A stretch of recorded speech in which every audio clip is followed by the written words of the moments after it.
My name is Ethan Vance, but my current identity is a bit complicated. I've been dropped into a novel, specifically one of those trashy, old-school billionaire romance novels.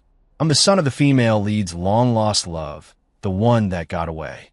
According to the original plot, my dad, Henry Vance, was supposed to be the unforgettable first love of the female CEO, Victoria Lancaster. He took off for Europe with a bun in the oven, his own beer belly, not a baby, and promised to return in 3 years to marry her. Turns out, my dad is the king of procrastination. 3 years turned into 30. Right now, we're in a private hospital in Los Angeles. My dad is lying in bed, hooked up to a bunch of tubes. Most of them are just monitoring the survival rate of his recent hair plugs. He tremulously removes his oxygen mask, grabs my hand, and a single, cloudy tear rolls down his cheek. Ethan, son, I'm not going to make it. I stare at him deadpan. Dad, that's just the heartburn from the jumbo bucket of buffalo wings you ate. Stop acting. The doctor said all your vitals are better than mine, except for your cholesterol. Henry's face flushes, but he's got a thick skin. He instantly slips back into that classic look of his.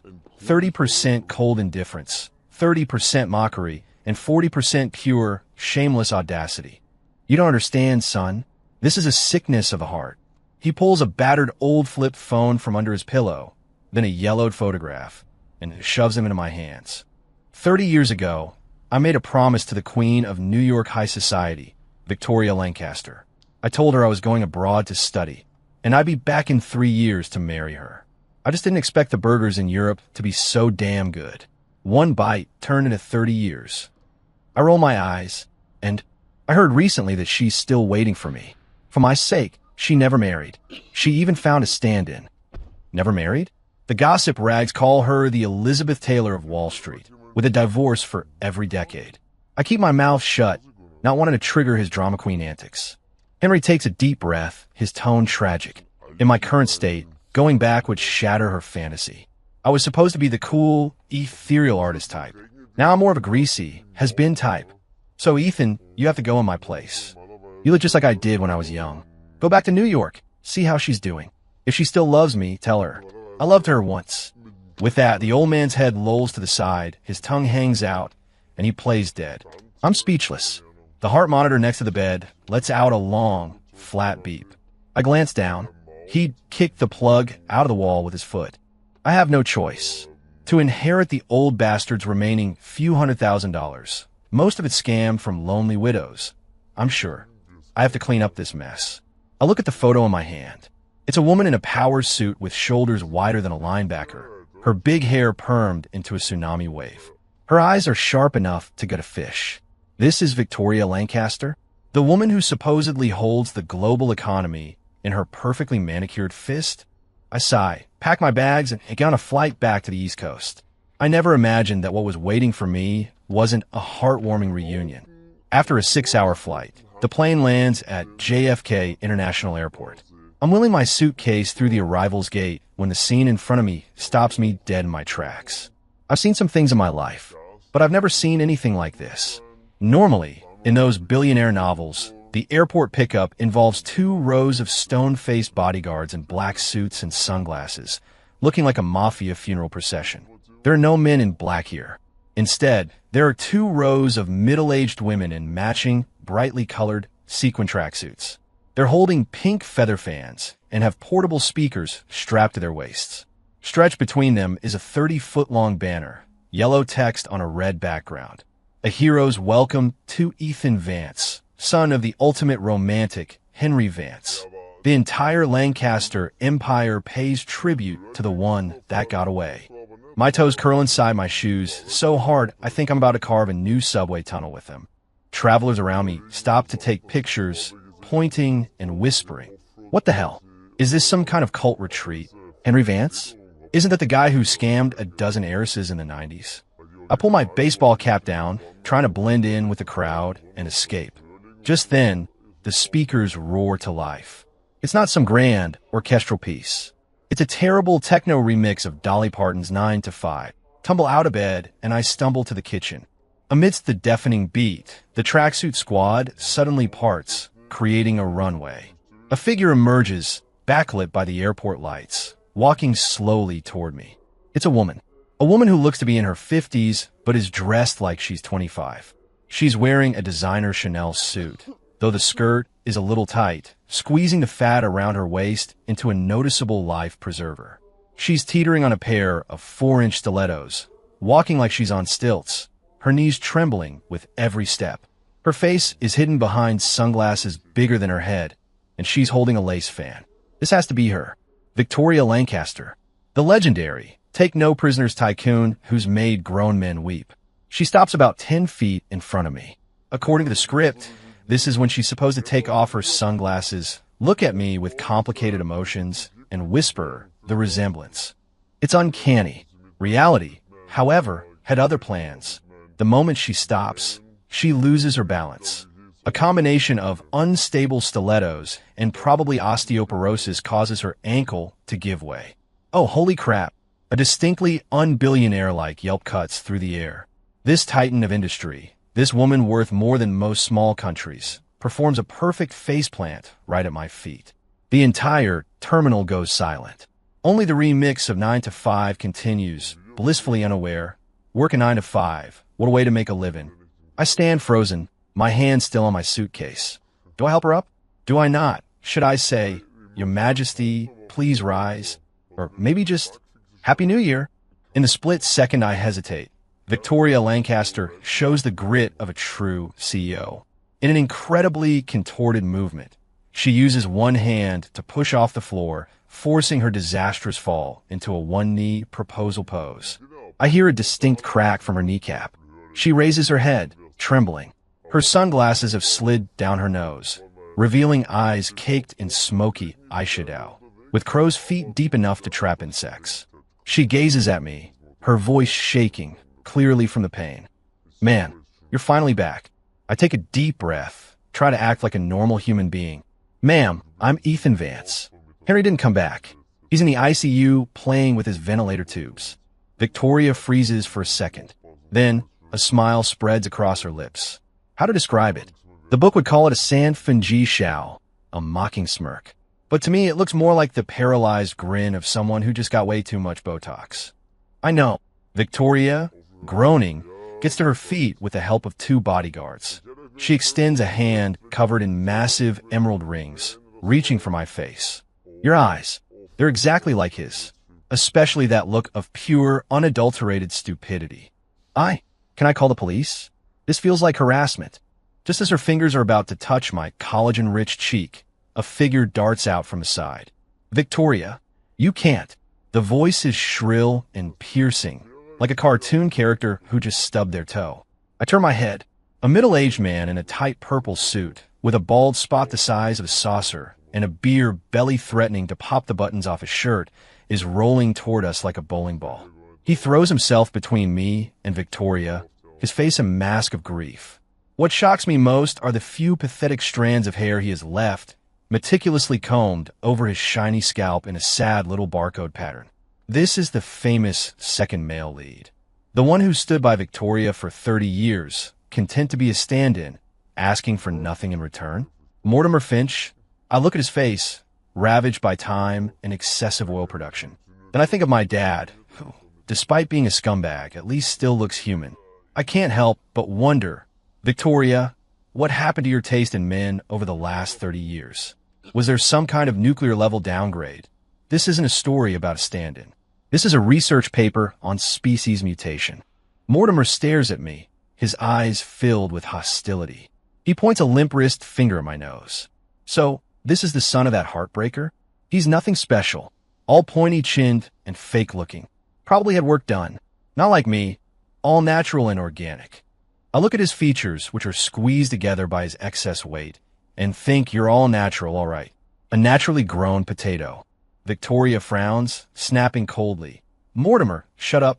In this house, you do as you're told. Know your place. You are nothing but a shadow of Henry. At her words, Mortimer trembles. He clutches his chest in a dramatic pose, though it looks less like a heartbroken damsel and more like a man having a massive coronary. A shadow. Huh. So after 30 years of devotion, I'm still just a shadow. Victoria, you cruel, heartless woman. He tries to squeeze out a few tears, but his face is so greasy they get stuck in his smile lines. I feel like I'm about to throw up my breakfast.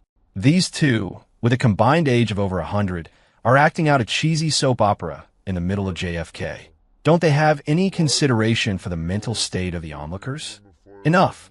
Victoria waves her hand dismissively, nearly knocking off Mortimer's toupee. Ethan just got back. He must be tired. Alfred, where's the car? At that moment, a frail old man pushes a wheelchair toward us. He looks at least 80, holding a hearing aid in his hand, and asks shakily, "Huh? What did you say, madam? A bar? Where are we going? Are the communists invading?" This butler is something else. Victoria is clearly used to it. She leans in and shouts in his ear, "I said, get the car. We're going home." "Oh, home. You scare me. I thought you said you were joining a monastery." Alfred wipes the sweat from his brow and presses a button on his key fob. At the curb is a stretched Lincoln Town car. But this thing looks like it's seen better days. A lot better. The paint is peeling, the headlights are yellowed, and the exhaust pipe occasionally sputters a cloud of black smoke, like a senior citizen with chronic bronchitis. The most insane part is that instead of a hood ornament, there's a framed black and white photo of my dad, Henry Vance. The photo is surrounded by a wreath of white carnations. I freeze at the car door, pointing at the picture. "Mrs. Lancaster, what? What is this? My dad isn't dead yet." Victoria gazes at the photo, her eyes misting over. This is to remind me, every day, that in my heart his memory lives on. My mouth twitches. "Ma'am, you usually say that about dead people." "Quiet." Mortimer snipes from the side. "You're just a child. You don't understand Victoria's deep devotion. This is her way of mourning her dead love life." I look at the hearse on wheels and feel a deep sense of refusal. "Can we just get an Uber? I have a coupon." "No." Victoria grabs my arm with surprising strength. I feel my bones creak as she shoves me into the car. "Once you enter my world, you play by my rules." This was Henry's favorite model. It's failed its emissions test 3 times, but I paid a fortune to have it restored. Inside the car, the atmosphere is beyond weird. Victoria sits in the middle. I'm on her left, Mortimer on her right. Alfred is driving up front at the speed of a drowsy snail, but the whole car is shaking so violently I'm pretty sure it's about to fall apart. Victoria keeps staring at me. Her gaze is intense as a heat lamp on a rotisserie chicken. "Ethan, your father, did he really never mention me?" she asks, still hopeful. I answer honestly, "He did. He said you were the most unique woman he'd ever met." "Most what?" Victoria's eyes light up. "Most beautiful, most gentle." I remember my dad's actual words. The most gullible rich chick he'd ever conned. But I decide to be kind. "Wealthy." Victoria doesn't seem thrilled with that answer, but she accepts it. Naturally. In the last 30 years, I've built an empire. Also that when he returned, he would see that I, Victoria Lancaster, was no longer the little girl who cried over everything. As she says this, she suddenly lunges, not quite a wall slam, but a seat slam. She braces one hand on the seat behind me, leaning in close, trying to create a romantic mood. Just then, the car hits a pothole. Thwack! Her forehead slams directly into mine. "Ow! Ack!"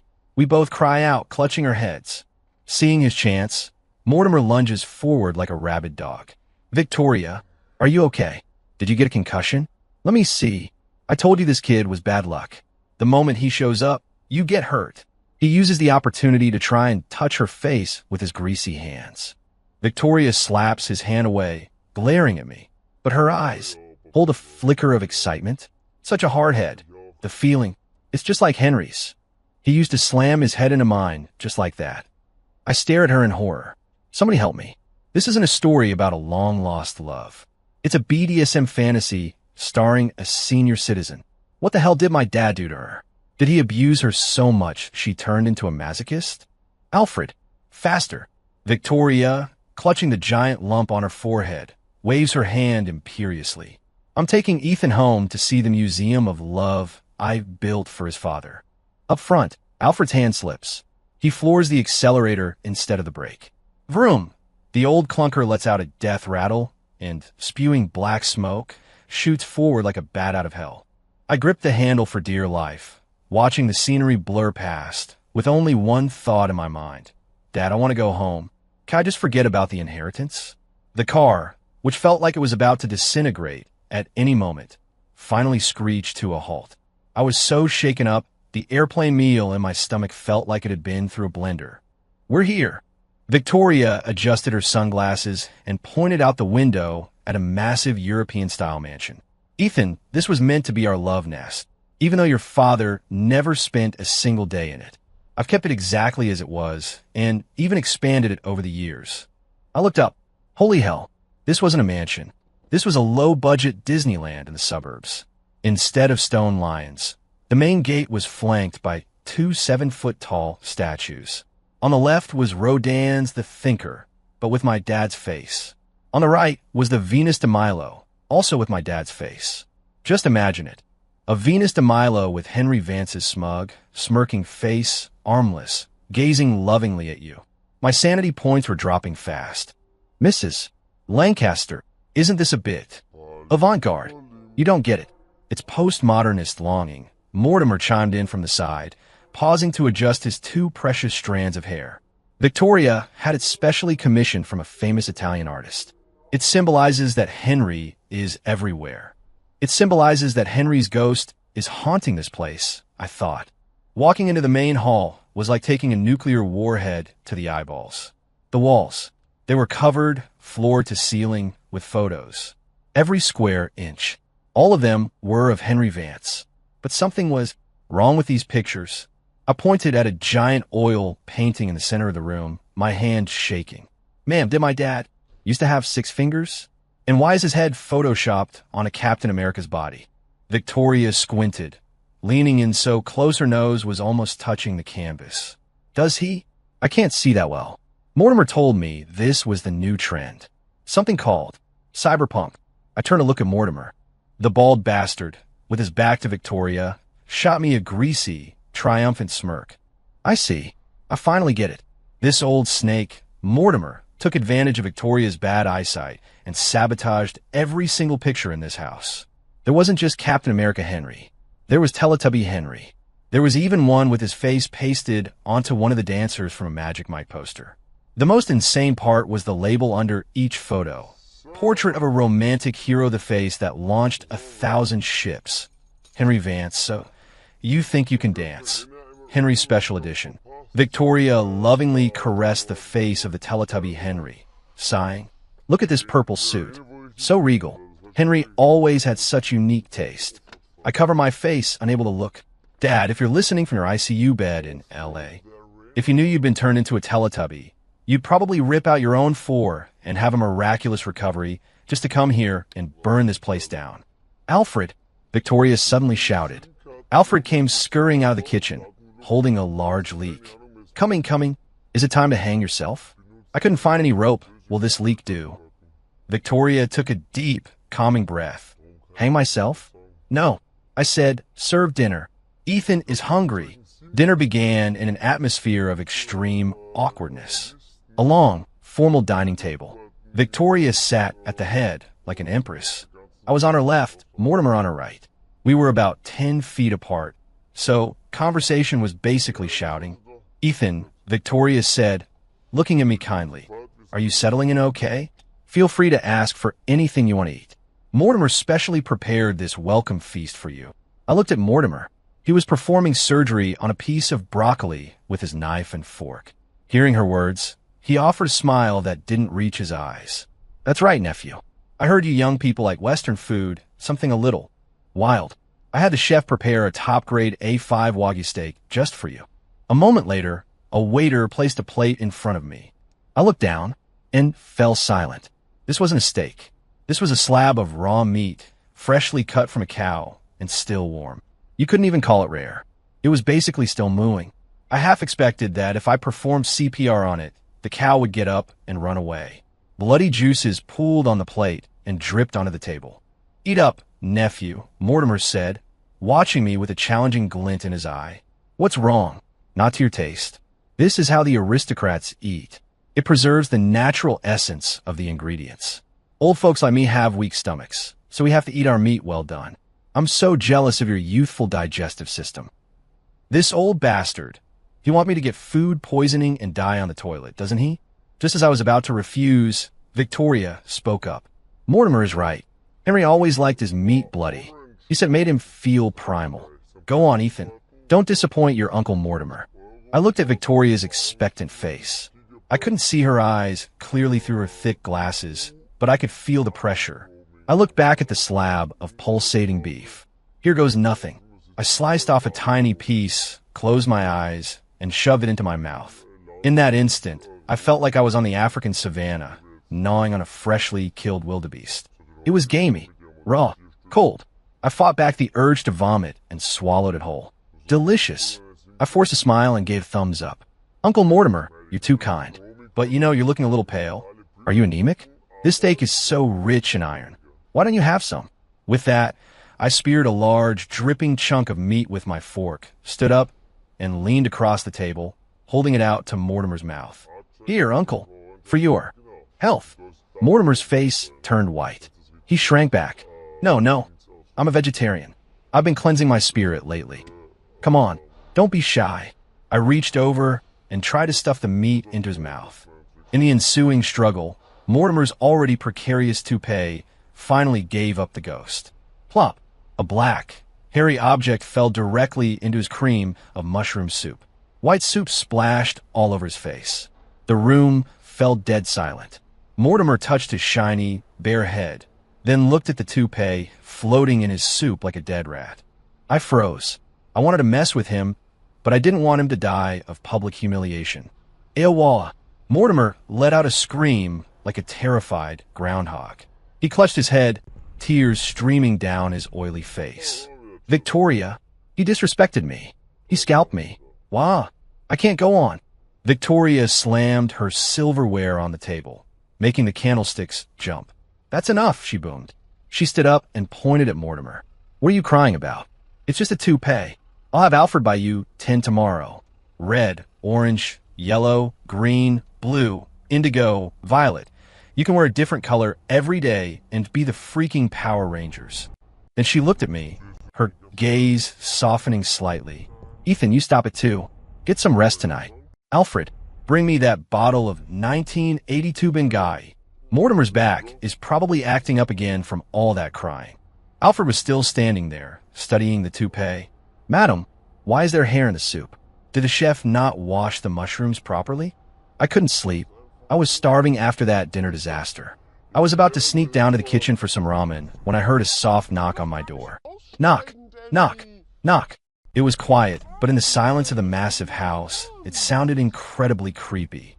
I checked my phone. 1 a.m. At this hour, it could only be a ghost or... I opened the door. Victoria Lancaster was standing there. I almost fell to my knees. She'd changed. She was wearing a seductive, black, semi-transparent lace nightgown. That would have been fine on its own, but it was a chilly night. So, underneath the see-through lace, she was wearing a thick, fleece-lined, bright red set of long johns, the kind your grandma wears, complete with reinforced patches on the knees. Black lace over red flannel. It was a fashion train wreck, a crime against vision. Mrs. Lancaster, what are you? I swallowed hard, my eyes stinging from the sight.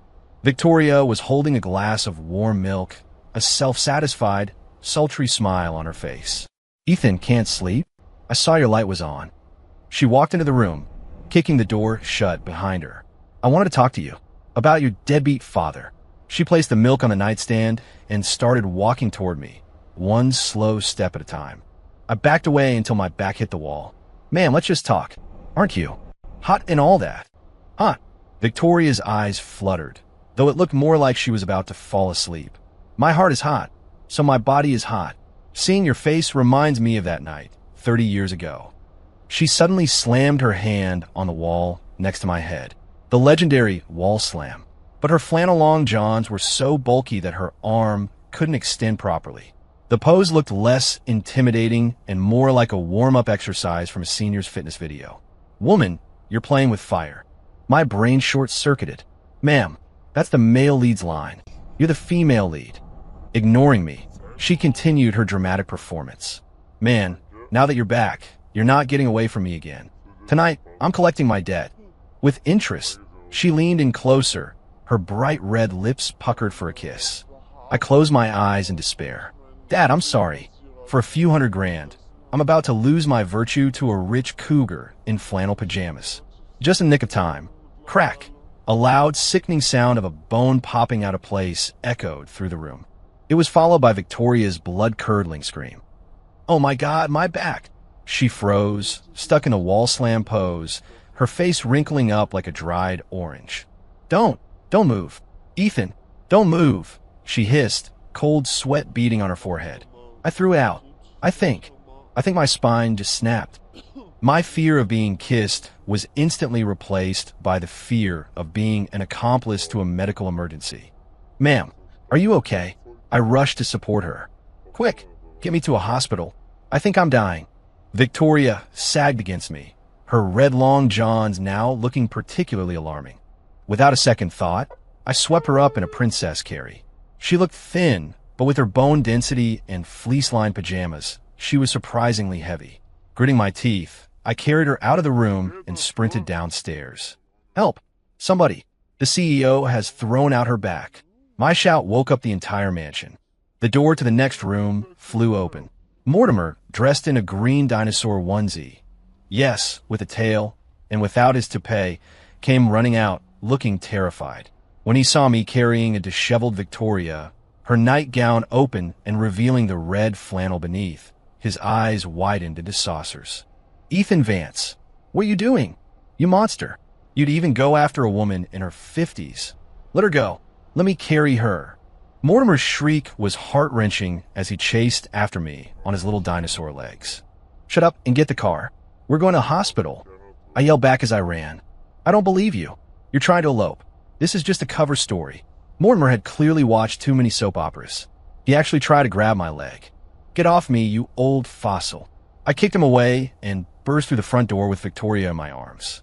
Alfred was standing in the yard in his boxer shorts, waving a flashlight around. What's happening? An earthquake? I told her that chandelier wasn't secure. Keys. I snatched the car keys from his hand. I wasn't taking the Lincoln hearse again. It was too slow. Parked next to it was a red Ferrari, probably Victoria's from her younger days. I carefully placed Victoria in the passenger seat and buckled her in. She was groaning in pain. Gently. My old bones. I jumped into the driver's seat and floored it. Vroom! The Ferrari shot out of the driveway like an arrow. In the rearview mirror, I saw Mortimer frantically chasing us on a pink electric scooter, the kind the maids use for grocery runs.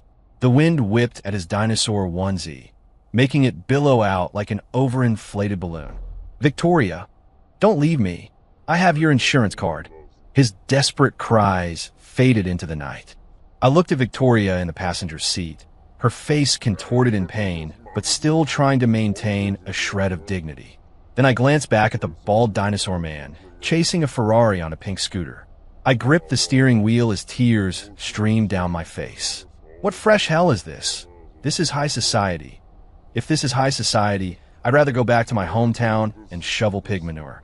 Ethan, Victoria suddenly grabbed my hand, her eyes hazy with pain. This speed, it reminds me of racing with your father. He was just like this, driving his tractor with one hand while we went to steal corn from a neighbor's farm. My foot slipped on the pedal. I almost slammed on the brakes. Ma'am, please, no more reminiscing. Any more memories, and we'll both end up meeting my grandpa in the afterlife. We burst into the nearest private hospital's ER. Doctor, emergency. She threw out her back. The young doctor on duty saw Victoria's lace-in flannel ensemble, and his glasses nearly fell off his face. After a quick examination, he pushed his glasses up his nose and looked at us grimly. The patient is suffering from an acute herniated disc, common in older individuals. It was likely triggered by some sort of strenuous physical activity involving a position not appropriate for her age group. He gave me a look that said, "Dude, you have some weird tastes." I was speechless. "Doctor, it's not what you think." She was trying to wall slam me. No need to explain. The doctor waved his hand. I get it. Billionaire drama. I read the tabloids. But you young people need to be more careful. An older person's bones are very fragile. Just then, the ER doors burst open. Victoria, Mortimer had arrived. His scooter must have died because he ran in panting and sweating, the tail of his dinosaur suit dragging on the floor. He threw himself at the bedside, sobbing. "Victoria, are you okay? Did this beast force himself on you? I knew it. He's a menace, just like his father." Victoria, who had been given a painkiller, was feeling a little better. She weakly raised her hand to pat Mortimer's bald head. "Mortimer, you poor thing. Chasing a Ferrari on a scooter. All those squats you do at the gym really paid off." Mortimer grabbed her hand. "For you, Victoria, I would have chased it on a pig." I stood off to the side, feeling like a 1,000-watt light bulb in a broom closet. "So, since Mr. Finch is here, I'll just go." I tried to slip away. "Stay right there," Victoria barked. She struggled to sit up, wincing in pain, but her voice as commanding as ever. "Tomorrow, you come to the office. I'm officially appointing you as my special assistant to the CEO." Mortimer whipped his head around, his eyes burning with jealousy. "Victoria, what about me? I've been with you for 30 years, and I'm just a vice manager of administration." Victoria snorted. "You? When you figure out how to grow some hair, I'll make you a full manager." Mortimer clutched his bald head, taking a direct hit to his soul. I looked at the collection of misfits in the room and sighed. My life of suffering was just beginning. The next morning, I was woken by the sound of Mortimer pounding on my door. "Nephew, rise and shine. Thinking of being late on your first day? Want Victoria to dock your pay?" I opened the door, 2 giant black circles under my eyes. Mortimer was bursting with energy, dressed in a brand new, fluorescent pink suit. It seemed Victoria's fashion sense was contagious. He was wearing a new toupee that looked like a bird's nest and carrying a bag with a smoothie and a croissant. "Here, a gesture of goodwill from your elder. I didn't put any laxatives in the smoothie, I promise." He grinned like a weasel. I took a sip. "No laxatives but the taste. Uncle Morty, is this sugar-free?" "Not just sugar-free, it's also expired," he said, raising an eyebrow. "I decided that instead of killing you quickly, I'd slowly torture your taste buds. Let's go." The driver's waiting. Half an hour later, we arrive at the Lancaster Vance Eternal Love International Financial Center in the heart of the city's business district. Looking at the massive, flashing pink neon sign on top of the skyscraper, I felt my retinas being violated. The entire building was shaped like a giant heart. As we walked into the lobby, the receptionist saw me and immediately started whispering. "Look, that must be him. The legendary boy toy. He's cute, but what a shame. So young and already gave up on having a career. I heard he's here to pay off his father's debts." How tragic. I endured the stares of thousands of employees with a blank face. The elevator took us straight to the top floor. Victoria was already sitting behind a desk the size of a small apartment. She was wearing a black and gold power suit, a string of prayer beads around her neck, and was rolling 2 walnuts in her hand. She looked less like a CEO and more like a fortune teller who'd just descended from a mountain. "Ethan, you're here." Victoria pointed to a small, child-sized desk next to hers. "From now on, this is your workspace. I want you as close to me as possible, so every time I look up, I can see that face that looks so much like that good-for-nothing ex of mine." I stared at the desk, which still had a work hard, play hard sticker on it. "Ma'am, isn't this desk a little small? I can't fit my legs under it." "You'll manage," Mortimer said with a smug grin. Victoria had it brought in from an elementary school. She said it would help you maintain your childlike innocence. Unlike me, stuck out here in my spacious vice manager's office. So lonely. "Mortimer," Victoria's voice was ice. "If you're so lonely, you can go clean the bathrooms on this floor." The janitor called in sick. The smile on Mortimer's face froze, then cracked. Victoria, I'm the vice manager of administration. And now you're also the janitor, a man of many talents," Victoria declared with a wave of her hand. "Alfred, get him a uniform. Make it fluorescent green, so he stands out." Even though he was demoted, Mortimer hadn't given up on tormenting me. During my lunch break, I got into the elevator planning to buy some actual food from the convenience store downstairs. Just as the doors were closing, a hand in a yellow rubber glove shot in. Mortimer shuffled in, holding a mop and wearing a grim expression. It was just the 2 of us. The atmosphere suddenly felt like a tense scene from a mob movie. Mortimer hit the emergency stop button, and the elevator hung, suspended between floors. He tossed the mop aside, peeled off his gloves, and pulled out a checkbook. He scribbled down a number. Rirup. He flicked the check at my face. Ethan, let's cut the crap. Mortimer crossed his arms, trying to look cool. In a fluorescent green janitor's uniform, he just looked like a mutated traffic cone. Here's $5 million. Take the money and get on the next flight back to L.A. Leave Victoria. She's mine. I caught the piece of paper. For a second, I was tempted. $5 million. With that kind of money, why would I stick around and play games with these lunatics? I could retire to the Maldives. I looked down at the check. My smile faded. Uncle Morty, this check. What? Not enough, he sneered. Don't be greedy. That's my life savings from the last 30 years. I sighed and held the check up for him to see. It's not that. But this check is from the Bank of the Underworld. And why is it dated 1998? Mortimer squinted at it. Oh dear, wrong one. That's the one I was going to burn as an offering for your father. He fumbled in his pockets for another minute before scratching his head in embarrassment. I think I left the real checkbook at home. How about I Venmo you? But my daily limit is only $200. I stuffed the fake check back into his pocket and patted his shoulder. Uncle Morty, stop pretending. I know you're broke. Victoria keeps a tight leash on the finances, doesn't she? It must have been tough for you these last 30 years. In that moment, I saw Mortimer's defenses crumble. His eyes welled up, and he threw his arms around me. You're right, nephew. You're so right. Wah, it's been so hard. I wanted to be a kept man, but this job is killing me. She only gives me $500 a month for allowance. I'm a grown man. I can't even afford a decent pack of cigarettes. Being hugged by a sobbing man in a janitor's uniform reeking of toilet bowl cleaner was a new low for me. There, Uncle Morty. Don't cry. I've got your back. Just then, the elevator doors opened. A group of employees stood outside, staring. Their expressions went from shock to dawning comprehension. Oh my God, so that's the real story? The CEO's boy toy and the janitor. What a power couple. I ship it. Me. Mortimer. Just as the rumors about me and Mortimer were reaching a fever pitch, an unexpected guest arrived. A representative from our rival company, Maverick Corp. He was here to negotiate for the development rights to a prime piece of real estate downtown. In a conference room, Victoria sat at the head of the table, and I sat beside her, pretending to take notes. The doors were thrown open. A blast of obnoxious TikTok dance music filled the room. A guy who looked barely out of his teens strode in.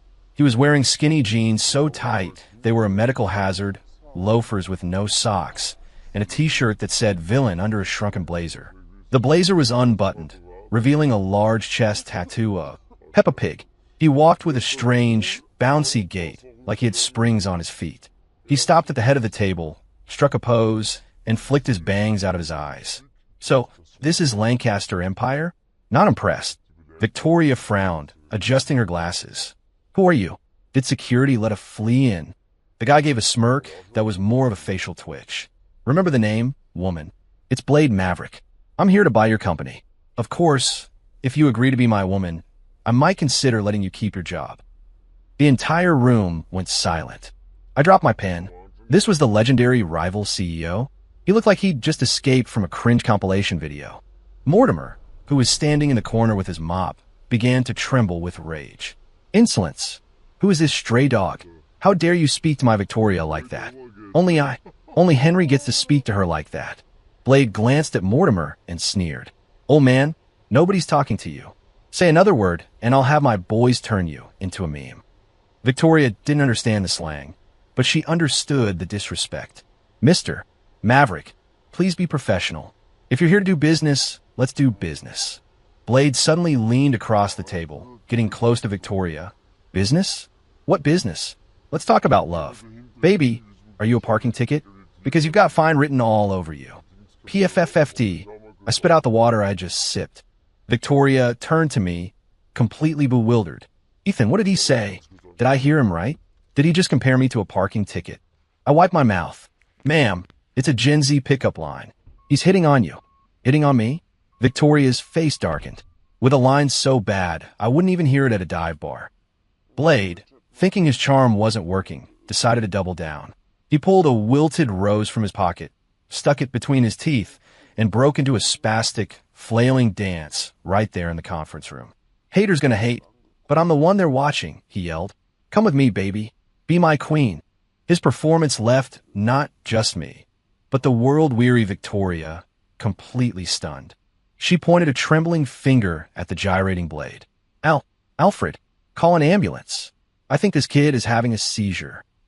Blade Maverick arrival created an unprecedented sense of crisis for both me and Mortimer. The guy was an idiot, but his company was a real threat. And with his insane level of unearned confidence, he might actually manage to charm Victoria. Her taste was questionable at best. In the break room, Mortimer threw down his mop and grabbed my arm. Ethan, we have to form an alliance. I can't stand you, but I hate that grasshopper in the skinny jeans even more. If he takes over, we're both finished. He'll turn this company into a TikTok dance studio. I nodded gravely. You're right, Uncle Morty. For the good of this company, and to save my eardrums from his terrible music, we have to take him down. How? Mortimer asked. Poison? Kidnapping? Should I just hit him with my mop? Nothing illegal, I said with a sly grin. The final bid presentation is tomorrow, right? Blade will have to show his PowerPoint. We'll just make a few adjustments. Mortimer's eyes lit up. You mean you're going to replace his presentation with something much more entertaining? That night, Mortimer and I snuck in the conference room. He kept the cleaning lady distracted while I worked my magic, which basically involved cracking the password on Blade's flash drive, which was, of course, 123456. I looked through Blade's presentation. It was full of meaningless corporate buzzwords. Synergy, leveraging assets, paradigm shifts. Oh, you want to look impressive, do you? My fingers flew across the keyboard. I replaced the background image on every single slide with a high-resolution photo of my dad on a beach, wearing floral swim trunks and picking his toes. Then, I changed his dramatic background music from Beethoven's Fifth to a horrible techno remix of a cheesy country song. Finally, for the last slide, I embedded a looping video that Mortimer had provided, a clip of a monkey aggressively stealing a banana from a tourist, which he claimed was Victoria's least favorite video in the world. Done. I closed the laptop and gave Mortimer the thumbs up. He pumped his fist. Brilliant. Let's see him talk his way out of this. The next morning at 10, the presentation began. Victoria sat at the head of the table, radiating power. A few journalists were also present. Blade Maverick, dressed today in a full sequin suit that made him look like a human disco ball, strode confidently to the podium. Ladies and gentlemen, today, I'm going to show you the future of business. He clicked the remote. The giant screen lit up. The first slide appeared. The background was a massive, crystal-clear photo of my dad, Henry Vance, grinning like an idiot while picking his toes on a beach. The title of the slide read, Maverick Corp, Digging for the Future. The room erupted in whispers. The journalist's cameras flashed wildly. Victoria froze, then shot to her feet, staring at the screen. And, Henry? That's from his trip to Miami. Oh my God, you can even see the sand between his toes. Blade, with his back to the screen, was still deep in his speech. As you can see, our project, much like this image, is full of, why is everyone laughing? He turned around. What the hell? He yelped. This isn't my presentation. Who did this? He fumbled with the remote, trying to change the slide, but accidentally hit the play button for the music. Boom CH, boom CH, boom CH. An ear-splitting techno beat blasted through the speakers. The presentation started advancing automatically. Slide after slide of my dad's most embarrassing moments flashed across the screen. Picking his nose, drooling in his sleep, eating a watermelon shirtless. As Victoria watched, her eyes started to get misty. It's him. It's really him. I've never even seen these photos. She actually started to sway to the beat. Blade was panicking now. Turn it off. Someone turn it off. In his haste, he hit the button that played the final video. The monkey and banana video. The monkey screeched and flailed on screen, its movements perfectly timed to the horrible techno music. That's when Mortimer made his move. He saw his chance to be the hero. He burst into the room, yelling, "Protect Victoria! This fiend is using black magic." He then pulled out a feather fan from somewhere and started doing a bizarre, shuffling dance. Don't worry, Victoria. I will use my righteous energy to defeat his evil. I was dumbfounded. This was corporate warfare? It looked more like a rave at a retirement home. Seeing a dance-off, Blade's instincts took over. He ripped off his blazer, revealing his villain t-shirt, and started doing his own spastic dance moves. You want a battle? You got one. And so, a multi-billion-dollar project proposal turned into a dance battle between a TikTok wannabe and an old man in a janitor's uniform. Victoria sat between them, watching with a dazed expression as if transported back to her wild disco days. Suddenly, she stood up and shouted, "Stop! Stop! You're both wonderful. The project is off. We're building a community dance center on that land." I slid down in my chair, hiding my face in my hands. "Help me. I want to go back to LA. I want to go back to the ICU and help my dad play with his ventilator tubes. This world is too much for me." Just then my phone buzzed. It was a video call from Henry Vance. My hand shaking, I answered. On the screen, my dad's head was wrapped in a bandage, but the background was a luxury hotel room. He was holding a coconut and looked tanned and healthy. "Hey son, how's it going? Did you see Victoria yet?" His voice was loud, and because the music had just stopped, it echoed through the silent conference room. Everyone froze. Blade was mid-dance move. Mortimer was mid-shuffle. Victoria was mid-proclamation. All eyes turned to my phone. Victoria's pupils shrank. Her voice trembled like a leaf in a storm. "And, Henry, aren't you supposed to be in the ICU? Are you drinking from a coconut?" The room was so quiet you could hear a pin drop. The only sound came from my phone's speaker, the gentle lapping of waves and the faint, cheerful strains of a Jimmy Buffett song. On the screen, my supposedly dying father, Henry Vance, was lounging on a beach chair, wearing sunglasses. He had on a pair of loud Hawaiian swim trunks, his shirtless torso revealing a well-seasoned beer belly. In one hand, he held a coconut with a straw in it. In the other, a bottle of sunscreen. He looked radiant, invigorated. There wasn't a single thing about him that screamed dying. He looked like he'd just been fully recharged. "Ethan," Henry yelled from the other side of the world. "Why aren't you talking? Bad signal? I swear the Wi-Fi in Thailand sucks. Not like back home." I held the phone, which now felt like a live grenade. I wanted to hang up, but my fingers had gone numb. "Dad," I managed to squeeze out. "Weren't you in the ICU?" Henry chuckled, taking a long sip from his coconut. "That was just to make your Auntie Victoria feel sorry for me. You think she would have let you in the door if she didn't think I was dying? So did you see the old hag? Is she all wrinkled and dried up like an old prune?" Boom. The temperature in the room dropped by 30 degrees. A chilling aura emanating from the head of the table washed over me. Victoria slowly stood up. Her expression was calm. Too calm.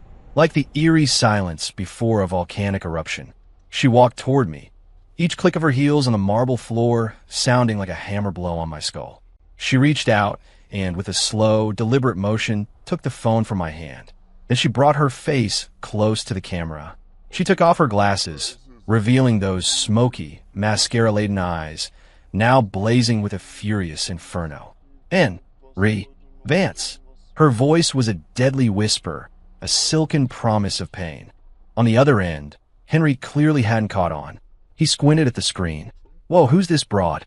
Nice makeup, looks like a raccoon. Hey son, is this the new maid you hired?" I squeezed my eyes shut. "Dad, rest in peace. This time you're really a dead man.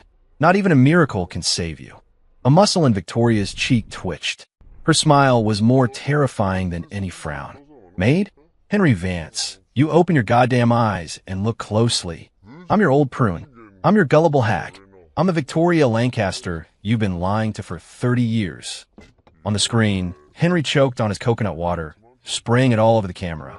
The coconut fell from his hand, his sunglasses went flying, and he tumbled out his beach chair face first into the sand. "Holy, Victoria!" Henry's face went pale, whiter than it had ever been when he was faking his illness. You can hear me? Ethan, you traitor.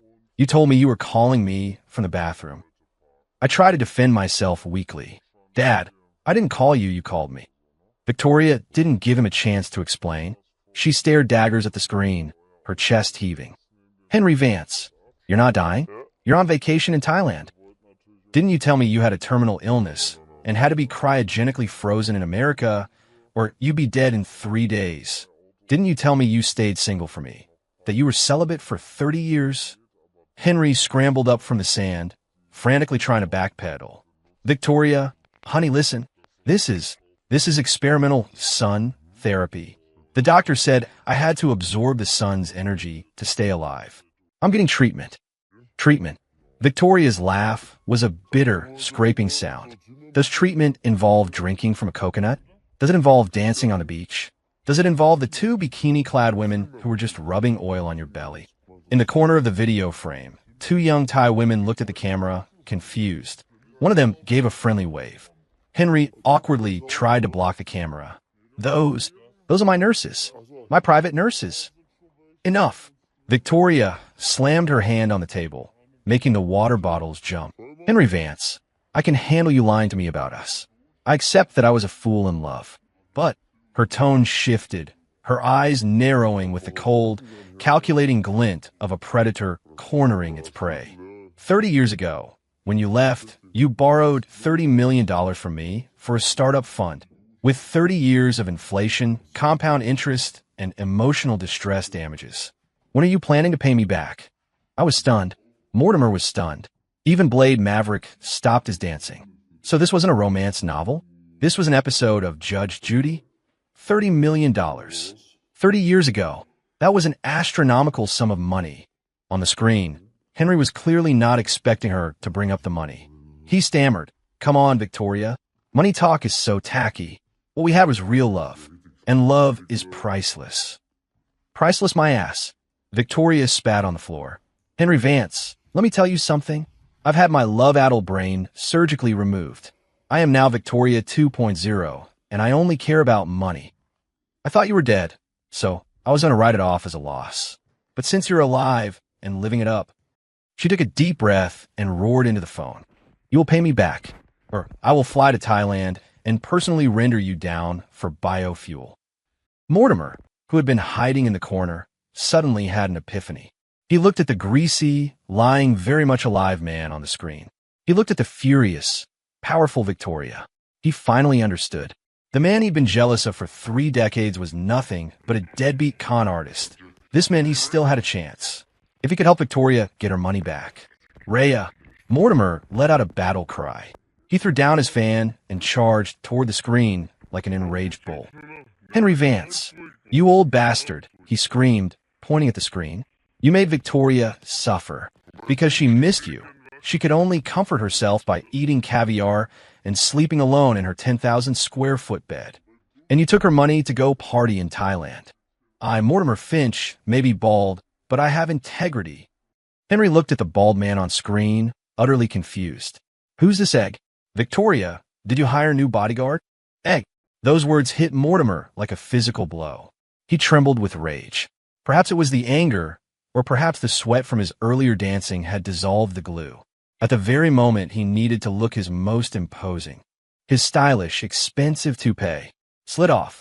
It peeled off his shiny scalp like a dead leaf and flopped onto the floor, revealing his head, gleaming under the conference room lights like a freshly polished bowling ball. The room fell silent once again.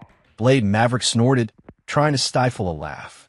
But I didn't laugh, because I saw a new light in Mortimer's eyes. It wasn't embarrassment. It was the light of a man who had nothing left to lose. Mortimer didn't even bother to pick up his hairpiece. He rubbed his bald head, his expression hardening with newfound resolve. That's right. I am an egg, but I am an egg who loves Victoria. He spun around and dropped to one knee before her. Victoria, give the order. Now that we know this scumbag is alive, I, Mortimer Finch, will hunt him to the ends of the earth. I will bring him back and make him sell a kidney to pay you back. Victoria looked at the man before her, bald, a little paunchy, but in that moment, strangely heroic. She was touched. This was true devotion. He might be ugly, but he was loyal, dependable, and apparently willing to be her enforcer. All right. Victoria pulled Mortimer to his feet, her eyes burning with the fire of vengeance. Mortimer, as of today, you are the president of the new debt collection division. Alfred, the old butler, who had been dozing by the door, jolted awake. Huh, is it lunchtime? Get the jet ready, Victoria commanded. The private jet. File a flight plan. We're going to Thailand. And pack the essentials. My grandmother's antique feather duster and my diamond-encrusted taser. The conference room descended into chaos. Blade Maverick watched the scene unfold, then quietly packed up his flash drive. He walked over to me and patted my shoulder sympathetically. Bro, this is way too hardcore for me. Maverick Corp is out. I'm withdrawing my bid. I don't want to get caught in the crossfire. Peace out. With that, he shuffled out of the building in his loafers, leaving a trail of sequins behind him. I was still standing there, watching Victoria and Mortimer direct a team of bodyguards. Mrs. Lancaster? Uncle Morty. I raised my hand meekly. What about me? What should I do? Victoria stopped and turned to look at me. The warmth was gone from her eyes, replaced with the cold indifference one reserves for a hostage. You, she sneered. Your father owes me money. Until he pays it back, you are the collateral. From now on, you work for me to pay off his debt. You'll be paid minimum wage, and after deducting room and board, the rest will go toward the interest. My vision went black. Ma'am, the interest on $30 million. I'll be working for you until I die. Then you'll just have to be reincarnated and keep working. Mortimer chimed in excitedly. Don't worry, nephew. I'll keep an eye on you. I have to go with Victoria to Thailand now for a business trip. The company is in your hands. Make sure you clean the toilets. I'll inspect them when I get back. And with that, the 100-year-old duo of debt collectors stormed out of the room, followed by 20 bodyguards carrying an assortment of implements, including folding chairs, megaphones, and several crates of expired, extra stinky fermented tofu. Before she left, Victoria held the phone up to her mouth and said coldly, Henry Vance, you'd better start running. Because if you're not fast enough, I'm going to break your third leg. On the other end, Henry let out a pig-like squeal. Ethan, save me. Son, save your father. Buy me a ticket to Mars. Victoria mercilessly ended the call. 3 days later, JFK International Airport. I stood by the window, watching a pink private jet take off. It was Victoria's plane, the Vengeance.